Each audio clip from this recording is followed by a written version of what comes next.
Cette fait ça, on se retrouve pour une nouvelle vidéo Lego Review sans figurines aujourd'hui du set 77013. Ouais, alors je traduis sur le terrain parce que voilà quoi. Wow, wow. La fuite, voilà, la fuite du temple perdu, de la tombe perdue.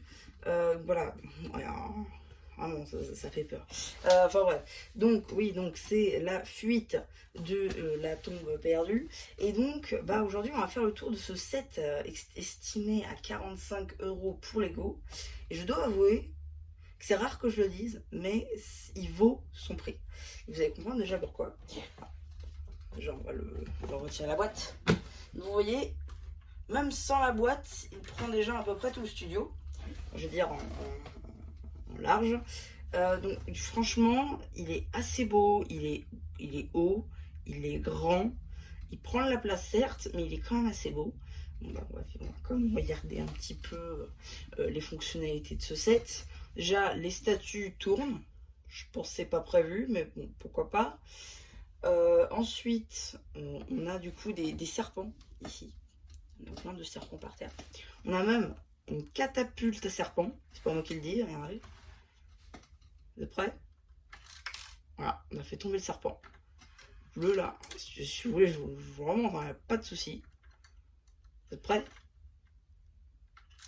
Voilà. Donc là, c'est un lanceur à serpent. D'ailleurs, c'est dit là avec la petite pièce de serpent. Alors, les statues, on les monte 2 fois. C'est exactement la même à chaque fois, mais j'avoue c'est assez cool à monter. Je veux dire, c'est pas chiant, c'est pas tout ce que vous voulez, non, vraiment c'est assez plaisant à monter même. Voilà, j'aime bien. La petite porte, moi j'aime surtout. Attendez, je vais vous le démonter un petit peu. Ça veut pas, ok, c'est pas grave. Donc, on va même retirer la statue juste pour voir les stickers. En fait, ici on a un petit sticker, là comme ça. Et en fait, là, on voit 2 personnages assez connus hein, dans l'univers du Lego en général, pas que. On voit R2D2 et C3PO, c'est simplement une référence à l'acteur qui joue Indiana Jones dans les films. C'est tout simplement Harrison Ford, c'est-à-dire l'acteur qui joue Han Solo dans Star Wars. Voilà, c'est une référence assez cool. Après, on a une sorte de hiéroglyphe ici et là. Pareil, donc voilà, des petites refs assez cool en somme. Ici, on a d'autres hiéroglyphes, c'est que des stickers. Et là, ici aussi, là on a des sarcophages juste là sur les murs avec la tombe justement avec des stickers sur les côtés aussi, avec des petites décorations dorées, des plates dorées, etc., etc. Donc ça, c'est plutôt cool. Bon, je vais quand même le mettre sur son socle décoré. Voilà. Et ensuite, derrière, en fait, on va voir qu'il y a une sorte de salle secrète qu'on peut faire tomber le toit. Et en fait, normalement, ici, il est censé avoir la momie que je n'ai pas du coup pour le set. Et ici, on a un sticker avec un trou, avec des petits yeux. Ça peut faire penser au Jawa aussi. C'est peut-être une référence ou je me souviens plus de la scène du film pour être honnête avec vous. Donc voilà, ça peut être aussi assez cool.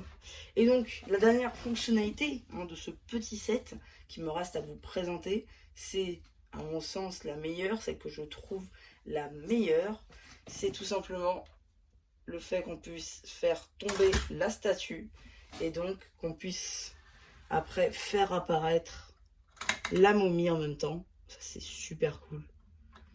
Franchement, je trouve ça assez cool comment c'est fait. Et en fait, dans le socle, c'est même pas stable. En fait, c'est pas on vient détruire le socle. C'est en fait tout simplement, là on a des pièces avec des rotules. Et donc on vient tout simplement pousser les rotules, les faire tourner en fait, pour qu'on vienne pousser la statue et qu'il fasse tomber le mur. Donc ça, c'est cool. Voilà. Ensuite, on voit à l'arrière que c'est rempli des systèmes techniques, là on a des supports, etc. etc. C'est surtout le fait qu'en fait il y a des trous un peu partout. Même là-dedans, hein. Ici il y a un trou, là il y a un trou, là il y a un trou, là il y a un trou. Je pense que c'est fait exprès. Hein. Peut-être après, libre à vous de compléter avec des pièces noires, en fait, pour faire comme s'il n'y avait rien derrière. Pourquoi pas, après tout. Mais voilà, en fait, j'aime beaucoup ce set, malgré son prix de 45 €. Je trouve qu'il le vaut, puisqu'il est quand même assez grand. Les statues sont très belles. Il y a beaucoup de stickers, il y a des références un peu partout. Et si vous voulez de bonnes figurines, on a Indiana Jones pour peu cher. On a d'autres figurines assez cool.